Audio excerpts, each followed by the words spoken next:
Hello, everyone. Welcome to American Family Insurance DreamBank. My name is Monica. Um, on behalf of my entire team here at DreamBank, we are thrilled to have you with us and so happy that you've decided to join us today. For those of you that have visited us or attended our virtual or in-person events in the past, welcome back. And for those of you that are joining us for the first time, I'd love to take a moment to introduce you to DreamBank.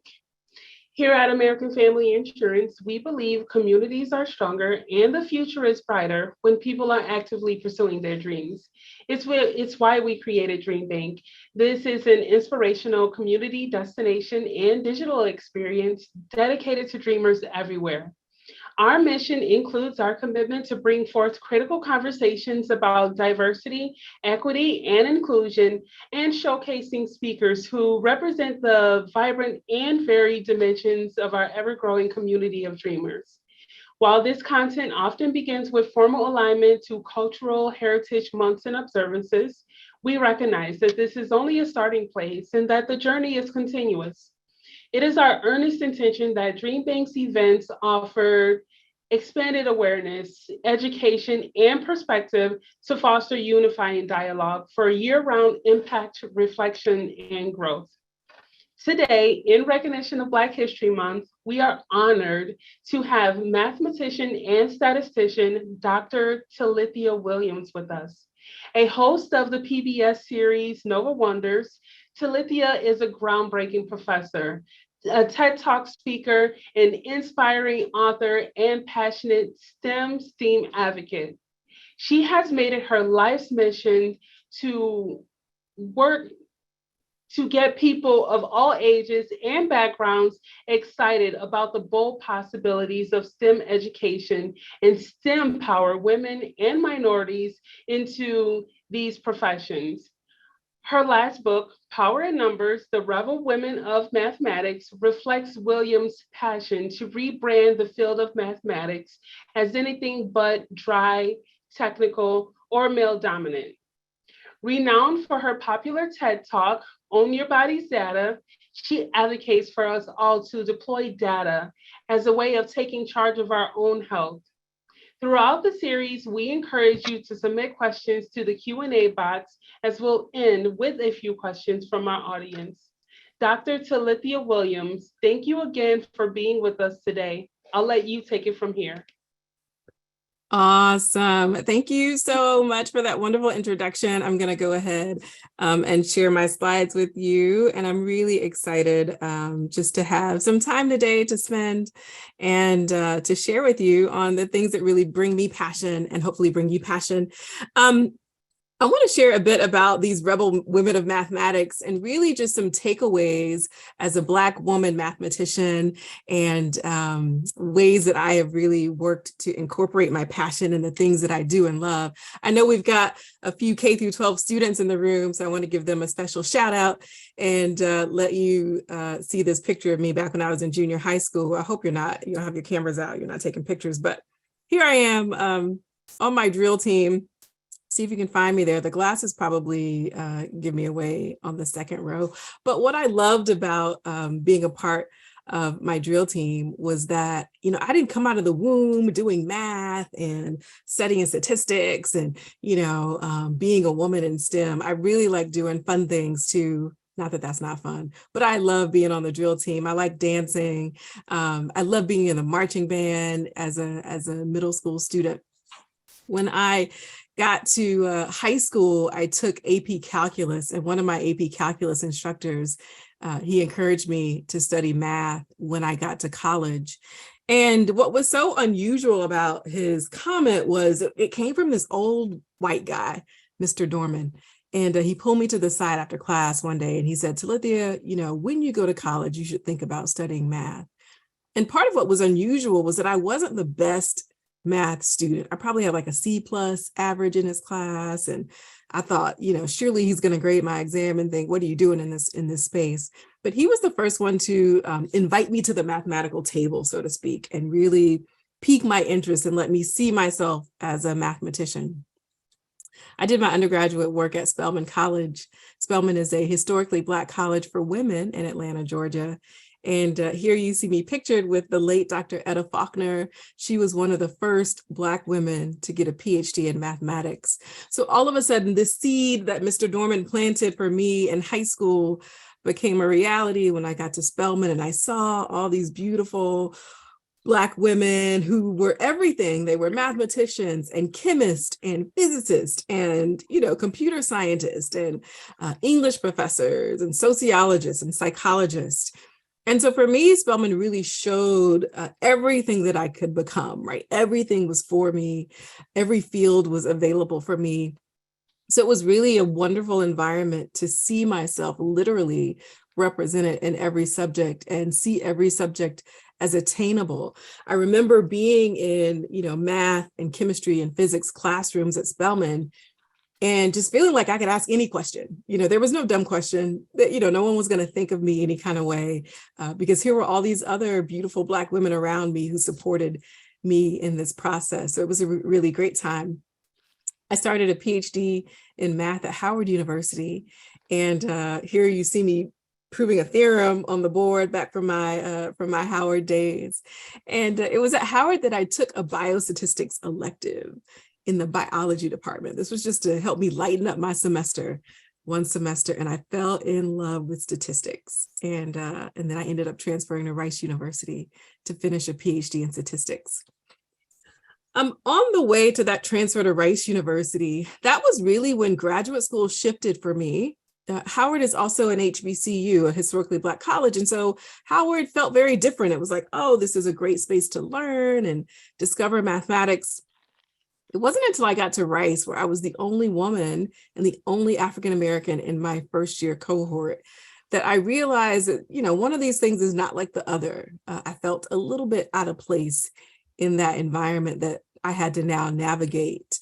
I noticed how I felt different in the classroom, how I wasn't as confident when I wanted to ask questions because I didn't know how people would look at me when I asked those questions. Are they going to think I don't know that because I'm a woman, or I don't know it because I'm Black?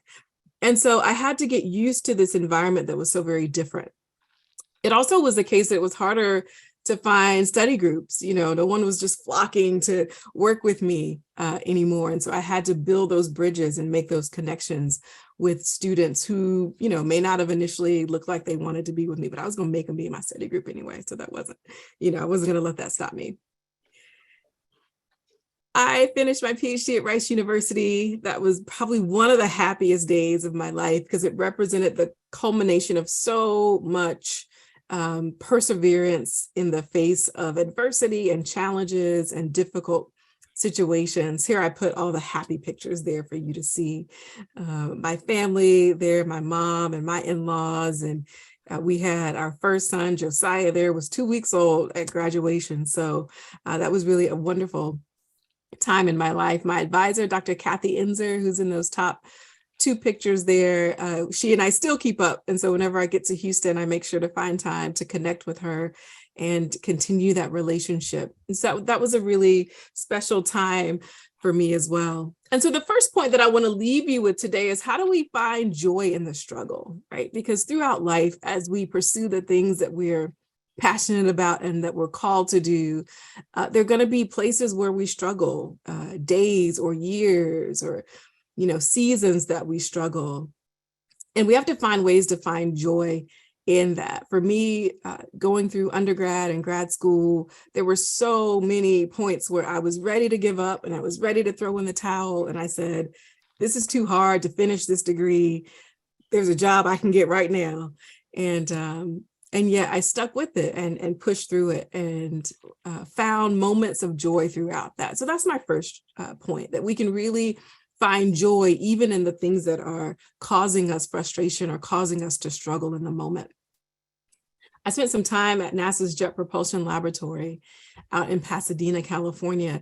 That was my first time flying on a plane from Georgia to California to do this research experience at Pasadena. So it was like a whole new world coming out to California, which was the other side of the country from Georgia, where I'm from.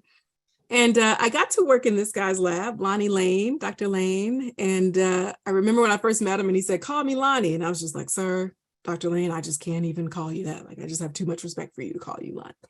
But eventually I called him Lonnie. We got to work on the Europa mission project. And this was back in the late 90s. I don't want to date myself, but in the late 90s. And I'm excited to see that the Europa mission project is actually scheduled to launch in October of 2024.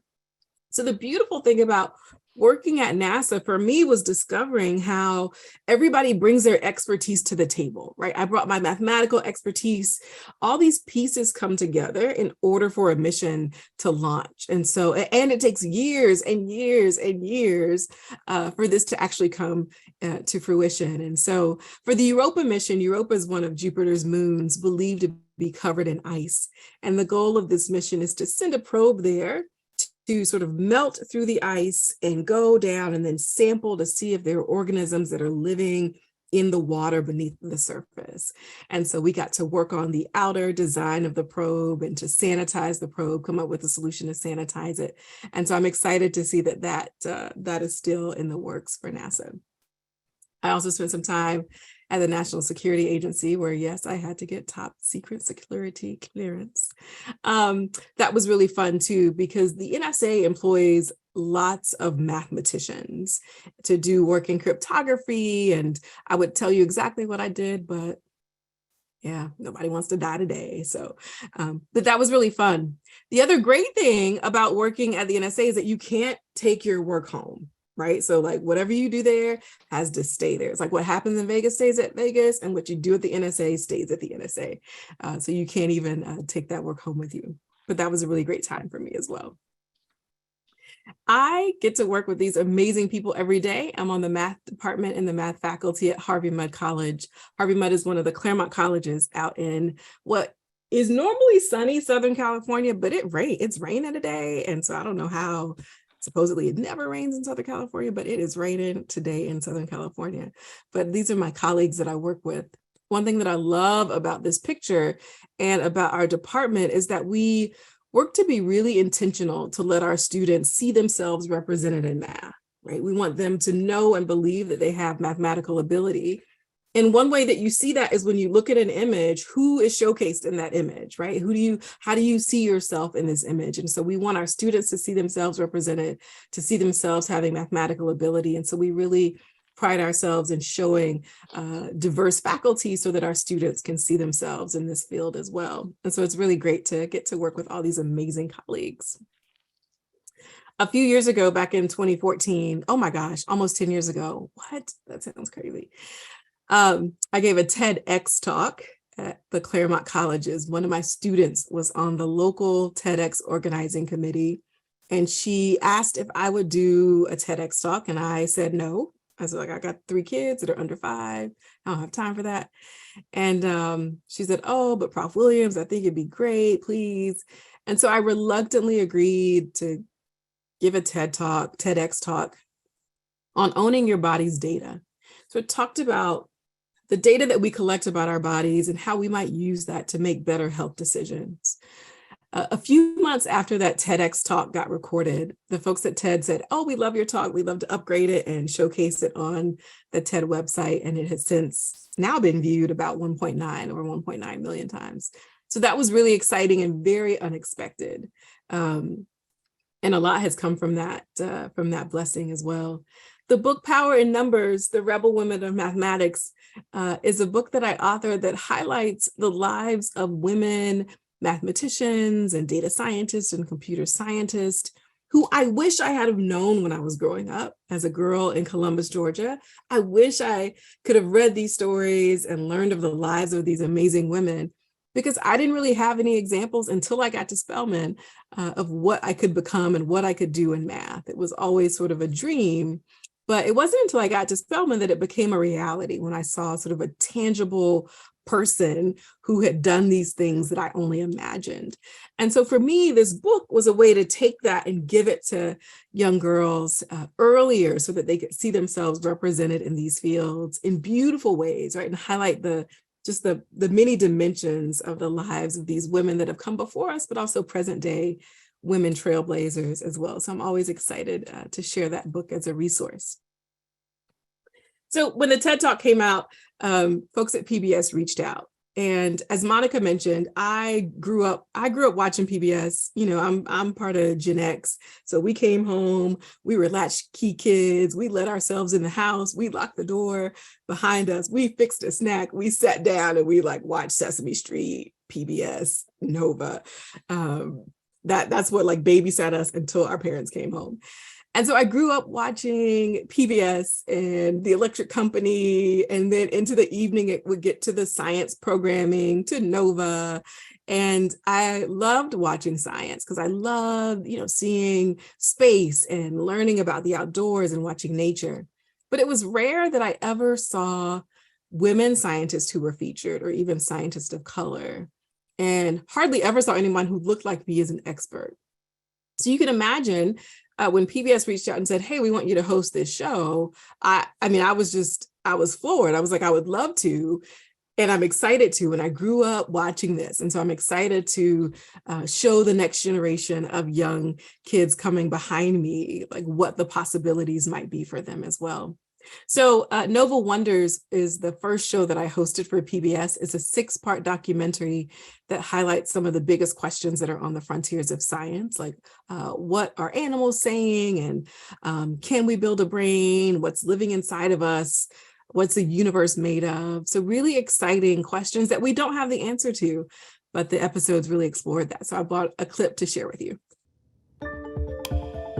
Inside a human brain, there's about 100 billion neurons.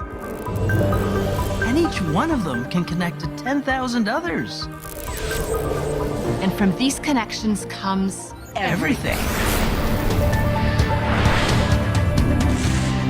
The human brain can compose symphonies, create beautiful works of art. It allows us to navigate our world, to probe the universe, and to invent technology that can do amazing things. Now, some of that technology is aimed at replicating the brain that created it. Artificial intelligence, or AI. But has it even come close to what these babies can do? For ages, computers have done impressive stuff. They crack codes, master chess, operate spacecraft. But in the last few years, something has changed. Suddenly, computers are doing things that can seem much more human.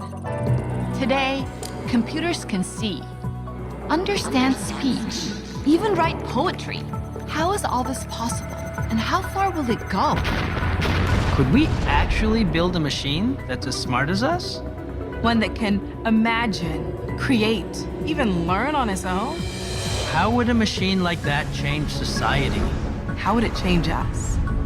I'm Rana El-Kalioubi. I'm Andre Fenton. I'm Talithia Williams. And in this episode, Nova Wonders.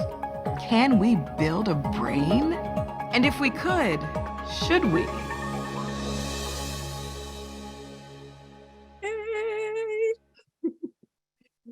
No, we cannot build a brain yet. And if we could, we probably shouldn't. So I want to transition to talk about what my passion has been since graduating from Rice and starting as a professor at Harvey Mudd. And it has really centered around these themes of data. How do we use data that we collect in society? Also, how do we think about our health? I've done some disease modeling. And then how does that impact society? How do we think about, greater societal needs? This all came together with COVID-19. So for me, COVID-19 was just like the amalgamation of, it's like all this data and all of this, health data, and it was impacting our global society. Some of you may have seen this dashboard that the Johns Hopkins University kept. This was, they had a COVID-19 dashboard that showed data, spatial data of the cases and how many vaccines had been administered, how many deaths had happened worldwide. So you could zoom all the way out to see data worldwide. You could zoom into your country, your state, your city, your county, and see literally all of these points of data. You could also download this data if you wanted to look at it yourself or analyze it in some way. The other thing that was unique about this particular event in our time is that people started sharing their health data with each other. Right. So I don't know about you, but the last time you went to the doctor's office, maybe you had to get an x-ray or something. Most of us don't post that on Instagram, right? We're not tweeting out, yeah, just got my x-ray results, check it out. Nobody's sharing their health information on social media. But when people got the COVID-19 vaccine, it was all of a sudden like, let's let people know, right? Here I am, I got a Band-Aid on, I got my shot, And so that was also a different way that we communicated our data with people around us. I remember when vaccines first became available and my mom, who was in the group who could get it first, right? Older senior Americans. And I was like, oh, Mom, do you want me to make you an appointment? Where do you want to go get your vaccine? And she said, well, I'm not so sure. And I was like, oh, what do you need to know? I can explain the clinical trials, the research, like your daughter is ready to help you understand everything so that you can feel confident in your decision. And she said, well, you remember what happened at Tuskegee? And I was just like, well, yeah. So for those of you who may not know, what happened at Tuskegee was an experiment that was done on Black men in Tuskegee, Alabama. And this happened during my mom's generation. And so she remembered very fondly that the government did an experiment on Black men where they didn't treat them for syphilis. For those of you that may be new to that, this was a study that began in 1932 in Tuskegee, Alabama, that involved 600 men, Black men. 399 of them had syphilis, which is a disease. 201 of them did not. So they weren't, there was no informed consent to participate in it. The men were told that, oh, you've got bad blood and we just want to collect your blood and understand the blood. Well, 11 years later, penicillin became the treatment of choice for syphilis, and it was widely available. So if anyone went to the doctor's office and they presented with syphilis, they would get penicillin and it would help to curb the disease. But these participants were not offered treatment. So they were still sort of left to examine how syphilis affected their body without having penicillin as treatment. It wasn't until 1972, notice this is 40 years after the experiment started. My mom is a young adult in Georgia, that the story broke by the Associated Press, and it didn't end until 1973 when a class action lawsuit was filed on behalf of the participants against the United States that resulted in a settlement. Later in 1997, former President Bill Clinton apologized for the study. And it wasn't until the 2004, that the last study participant died and that the last widow died in 2009. And there's still children and grandchildren that are alive who had fathers who were a part of this study. And so some of the reluctance in the Black community stems from how men were treated in Tuskegee, Alabama for this experiment that the US did. And so I also had to come to terms with respecting that information as well, right? For folks in my family or folks in the Black community who really had a valid mistrust of the vaccine and how it might be used against them or how those have been used against them in the past. One thing that we have been able to highlight is the work of a young Black female scientist, Dr. Kizzmekia Corbett. Some of you may have seen her featured in various places. She is actually one of the vaccine, one of the immunologists who helped to design the Moderna cure to COVID-19. Here you see her pictured with former President Trump and with President Biden as well. And so Kizzmekia was at the forefront of vaccine development, also reaching out to the Black community through churches and fraternities and sororities. And I love the quote that she says here. She talks about diversity mattering for health outcomes, because if we're all going to need to take the vaccines, then we all have to be a part in working towards them. And so the takeaway here is that no matter what we do, we have to find a way to discover ourselves in the process. for Kizzmekia, she didn't go work at the NIH thinking, oh, I'm going to go work here, and then there's going to be, a coronavirus epidemic that's going to affect the whole world, and I'm going to discover the cure, right? She was doing that thing that she was passionate about, and in it, right, her passions allowed her to show up for this moment and be at the forefront of developing the cure. I was reluctant to do this TEDx talk. I declined initially. I had every reason to decline. I was busy in so many ways. And yet starting that process, discovering that, oh, I kind of enjoyed that, has led me to this time with you right now, right? It's led me to opportunities to work with PBS and Nova, opportunities to share math with the masses, and really grow one of my passions, which has been, how do we find ways to communicate mathematics beautifully in a way that excites people? I don't know about you, but when I tell people what I do, when I'm on a plane and, how you're small talking with the person next to you, like, what do you do for a living? Oh, I'm a such and such. And I say, oh, I'm a mathematician. You know what y'all say. Y'all like, oh, let me tell you why I hate math. Oh, I hate it. Let me tell, I remember it like it was yesterday. I was in 3rd grade. Like, I always get the hate stories. Sometimes I want to just say, like, I'm an English professor, because no one's like, I hate English. I just hate to talk. Ooh, the English, like, nobody says that, right? But everybody's got an I hate math story. So part of my passion has been to figure out how to make math exciting for the public. Not that you have to study it, not that you have to be, a math genius, but just not hate it, right? Hate it less. And so the way that I use my passion to positively impact society has been through some partnerships recently with Nova to showcase the beauty of mathematics. One of the recent shows that I did was 0 to Infinity. I brought a clip here just to share with you. Check this out. 0 and infinity. Mind-bending ideas. Discover how these concepts revolutionized mathematics. The simplest ideas end up the most influential, the most profound. Whoa! It's the story of nothing. Who knew you could learn so much from pizza? And everything. It's all one big principle. 0 to Infinity on Nova.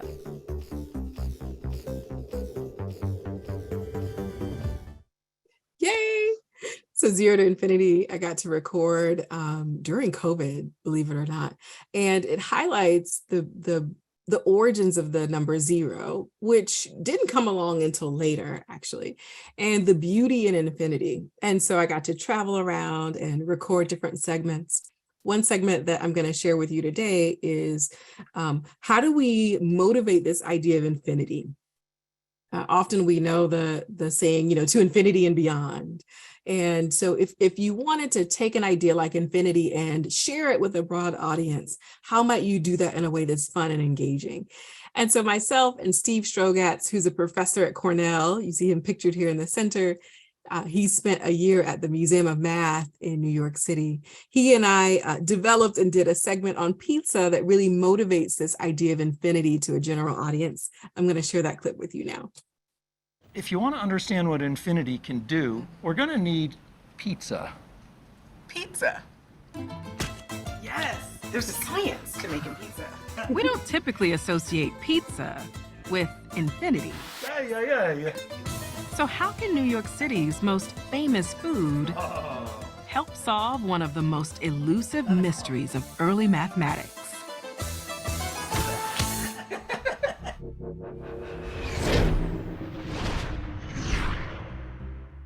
So, Steve, how is this pizza gonna help us understand infinity?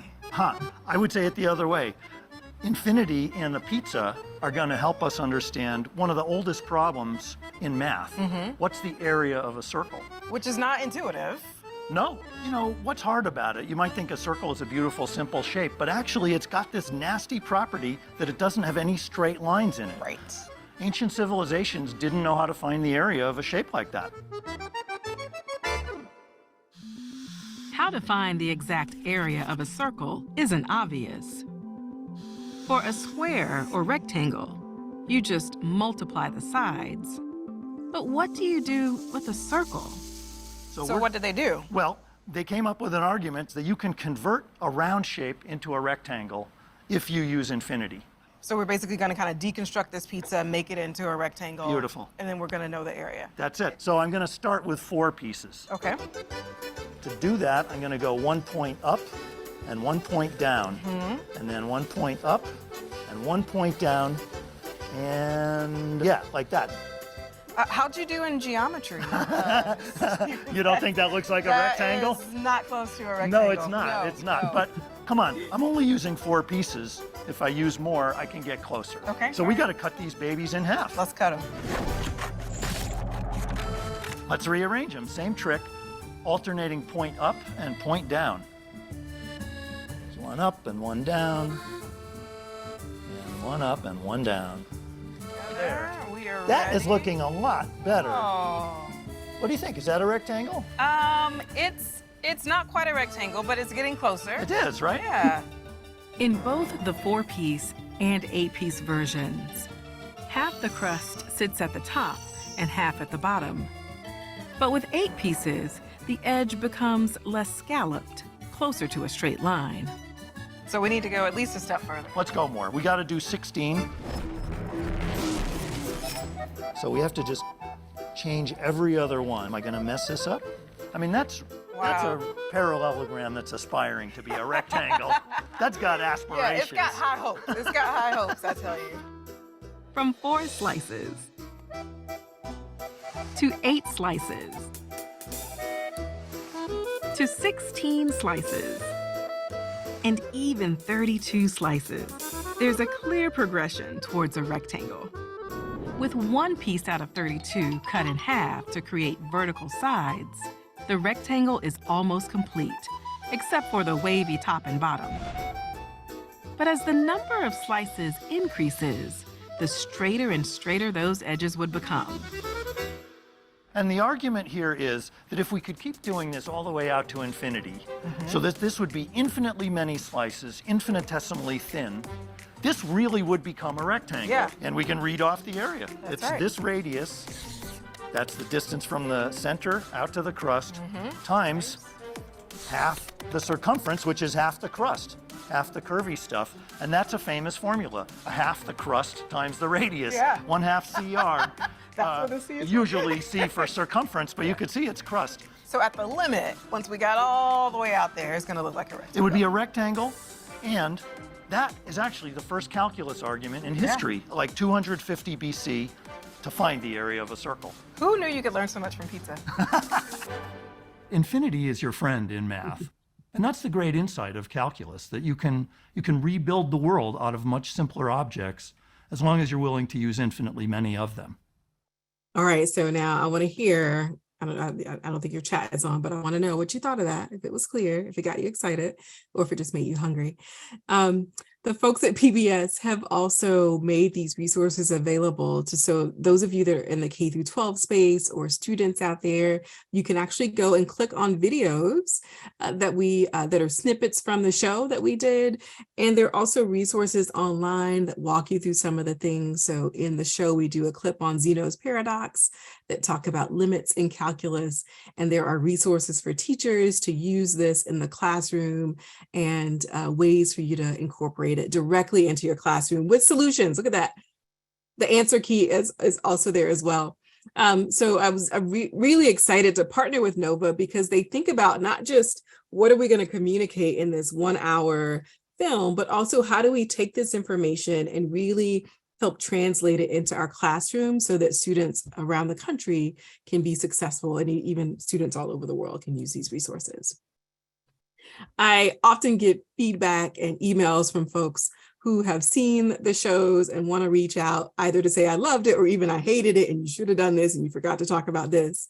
This particular email from Jeffrey came and he said, "Dear Dr. Williams, I just wanted to let you know how much I enjoyed your PBS program on Zero to Infinity. I am not a mathematician, but as a fellow professor, I was curious as to how one could present something somewhat mundane, zero, and something abstract, infinity, in an interesting way. And I feel that you were a smashing success. Congratulations on presenting such an interesting program." I have to admit, I agree with Jeffrey. I initially sort of felt that way too. Like, really, we're going to do a whole show on zero and infinity, and we want people to watch the entire hour-long program. But hopefully you saw in that clip that there are ways to make these concepts really interesting and applicable and connect them with things that we do every day in life, like eat pizza. I really appreciated this email from Sarah. She says, hello, I'm the mother of a 5-year-old boy with autism. His special interest happens to be numbers and the history of numbers. And we came across Zero to Infinity on PBS. He has watched it about 20 times this week, and he begged me to tell you that he likes you very much and that it must be very fun to have a job where you can be surrounded by so many numbers. Wishing you a very Merry Christmas. Best regards from Max in Sweden. It's always special when our life can have impact and meaning and touch people just outside of our circle.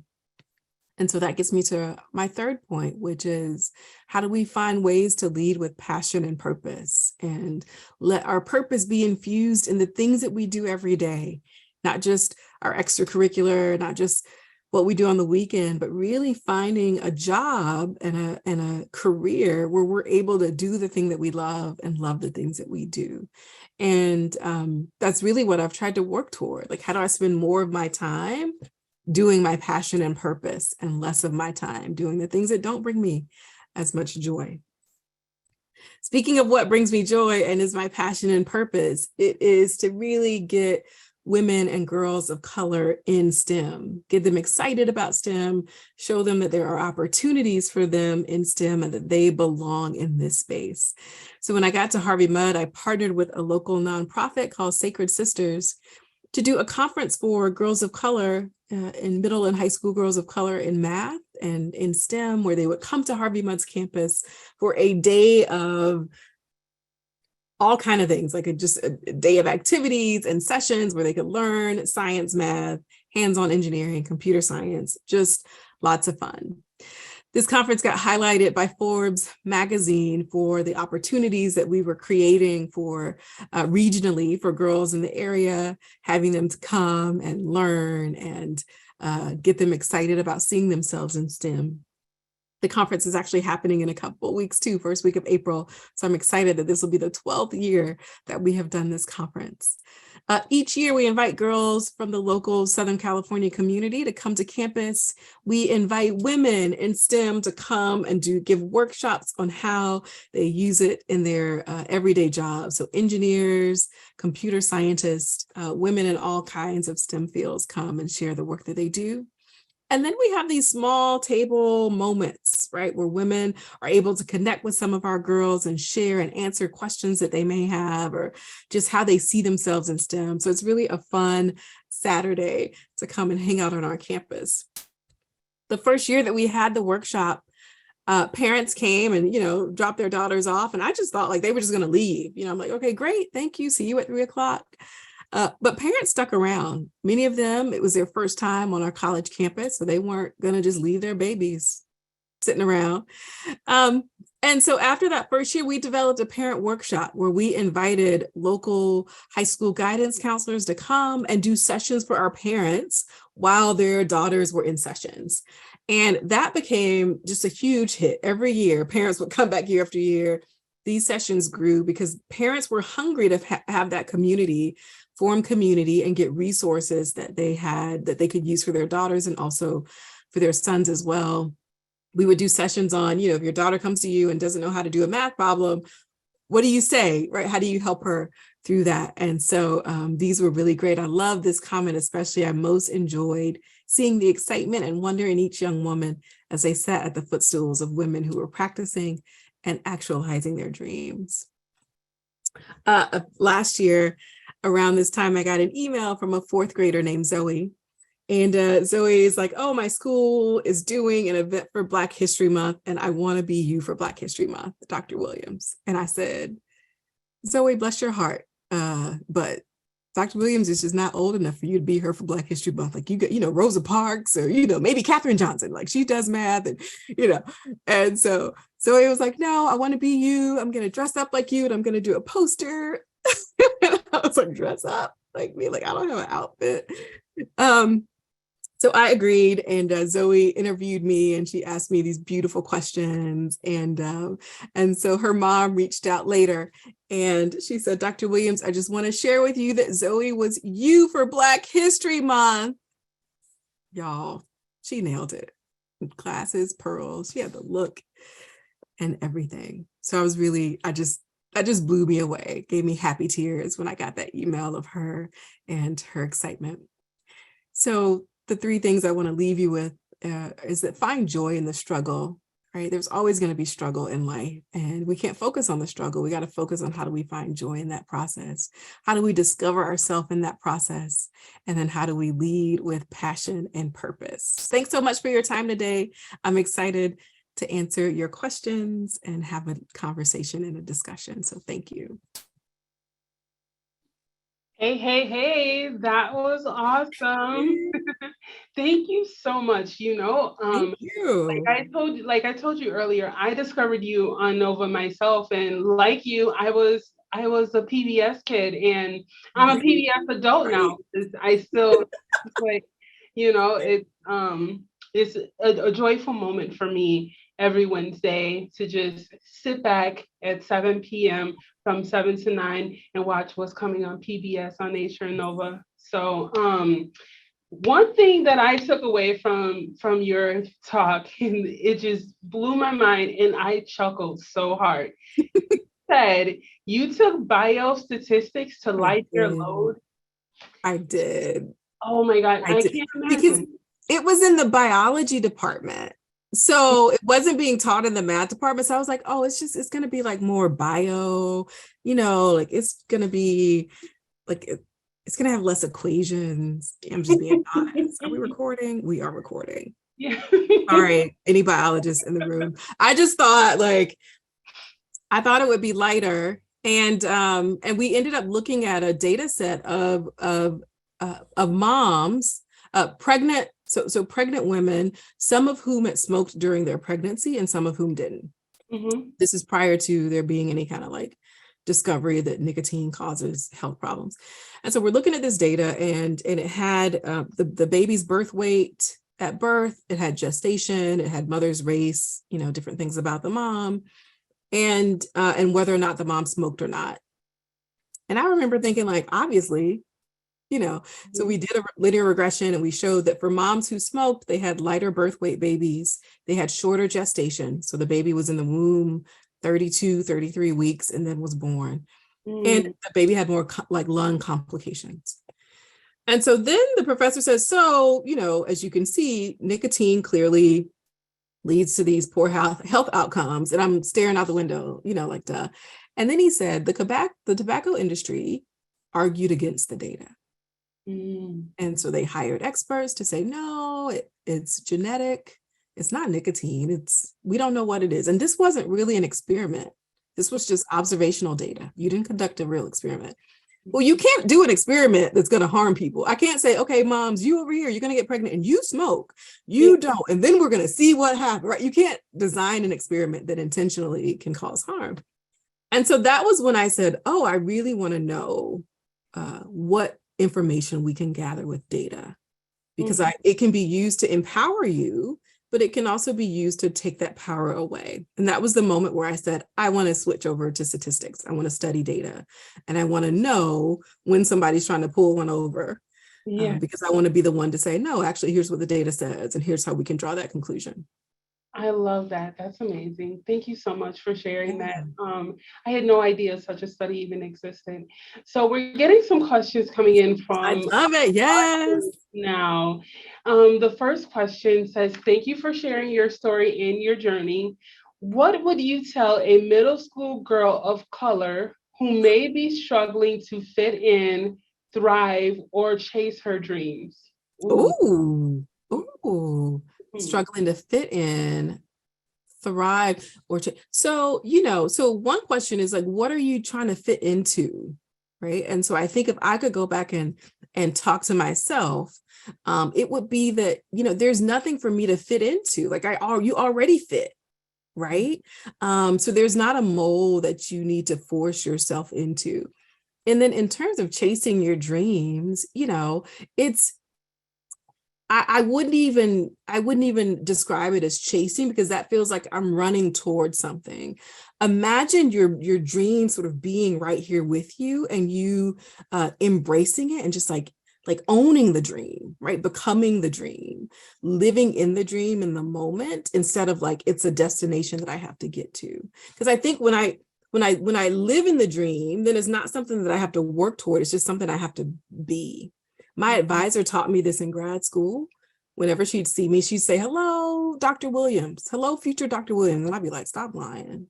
Like, my code ain't working. Like, you don't give out PhDs for this." But she saw it in me. And so she would call it out.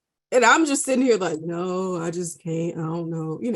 And so she was just saying, Talithia, you got to live in it. Like, you are Dr. Williams. You're getting there, but like own it, right? And be it. Don't just see it as something far in the distance that you're never going to get to and you're struggling to get to. Like, sit in it now, practice it, and actualize it. So that would be my advice. I love that advice. Thank you so much for that. In part of your talk, you was saying how when you met the professor that you work with at NASA, how you just could not address him without the doctor in front of it. Like, this is huge. And that's how I feel about you. I'm like, it's so hard for me to just say Talithia, but I love your name. I'm like, yes. And that was the first thing for me, your name. But I'm just like, this is Dr. Talithia Williams. I love saying that. There's so much power in that. So thank you. Thank you. The next question is from Deja. Hey, Deja. It's a two-part question.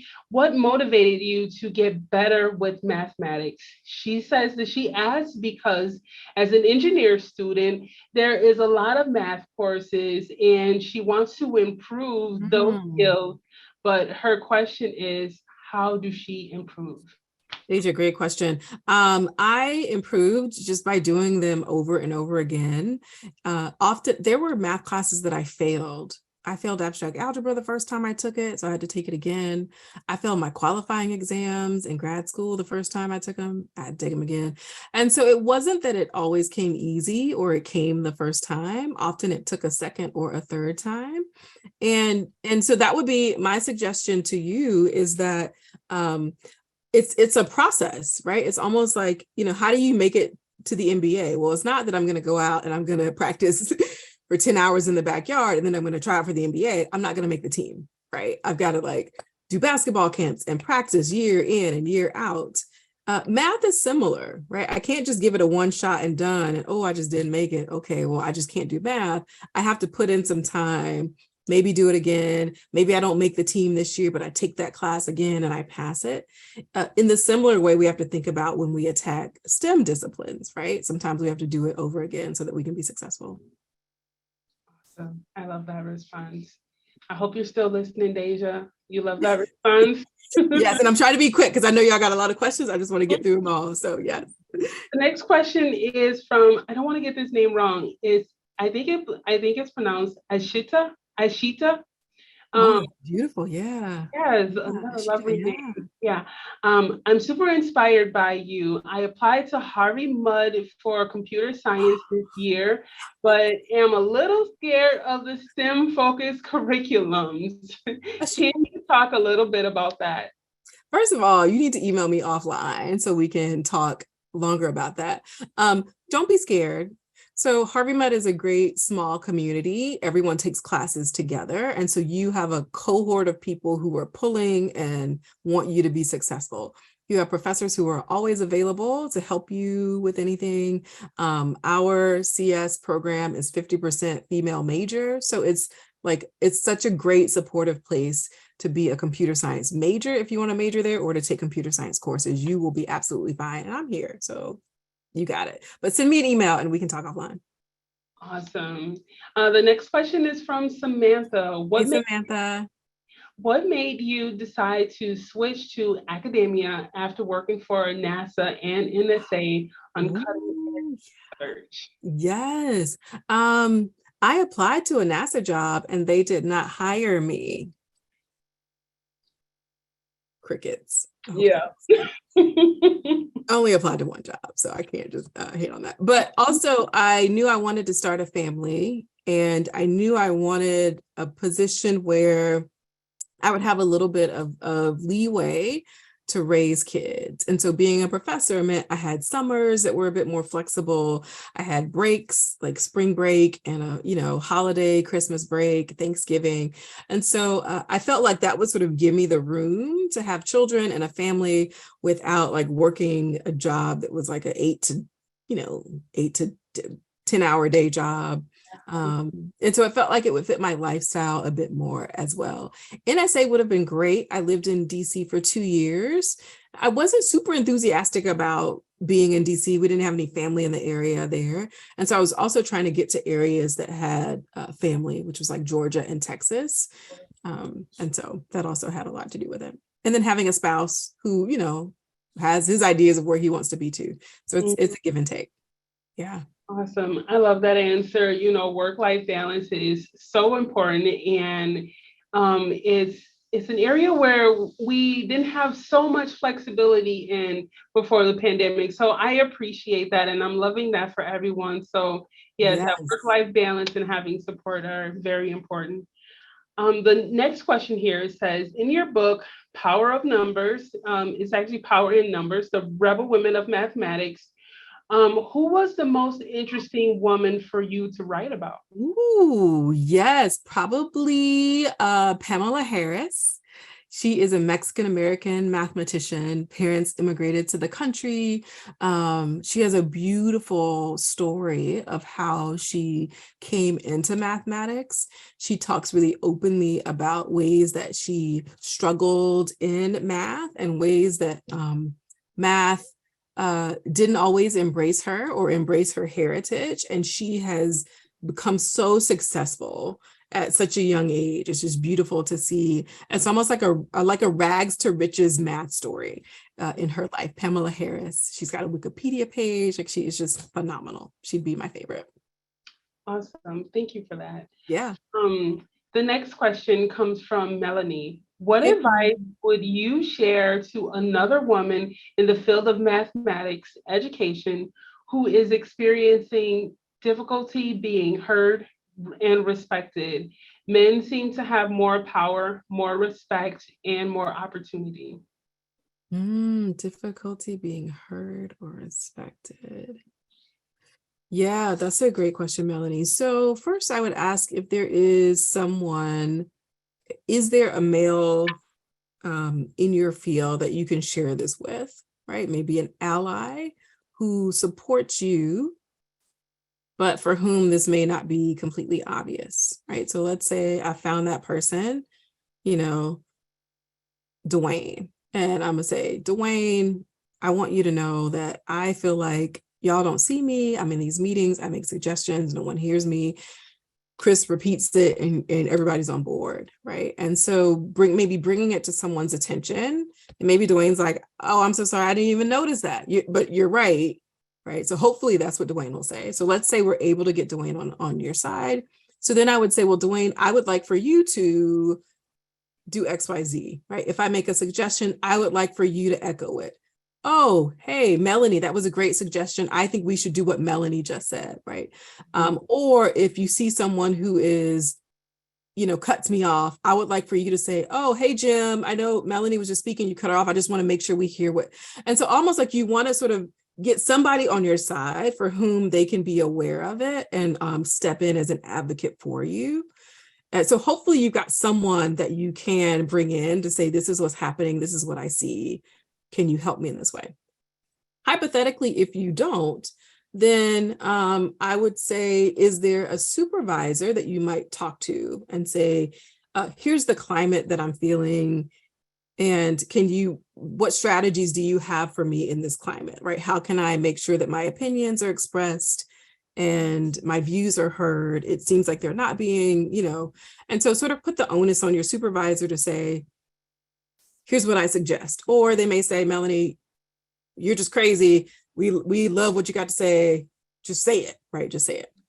At some point, you have to ask yourself if this is where you want to be, right? If you're feeling like people aren't hearing you and you're, or they're speaking over you, then I would say, well, is this where I want to spend my time? Is this where I want to dedicate my energy, at a place where they don't see or value what I bring and they're not respecting what I have to say?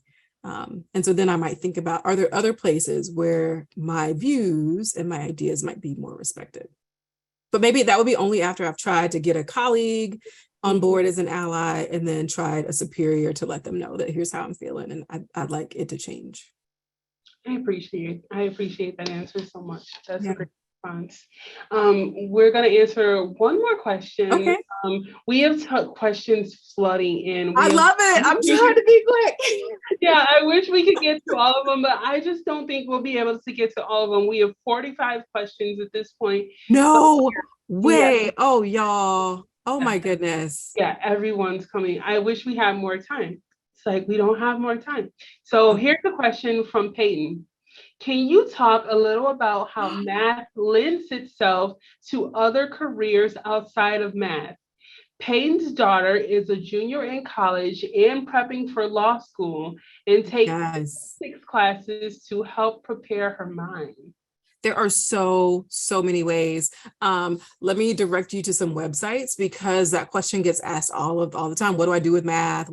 I asked myself that when I graduated with a math degree, like, what can I do besides teach? So let me recommend a Google search, because many of our math departments have extensive ways that math connects to different disciplines and also to careers, more than I can come up with off the top of my head. But that's a great question, one that we all ask. Yeah. Awesome. Well, again, thank you so much for being here. Thank you so much for your time. I really, really appreciate all the time that we've had an opportunity to spend with you today. This was great. So I have a question for you, because as DreamBank tradition, we always ask this question to our speakers.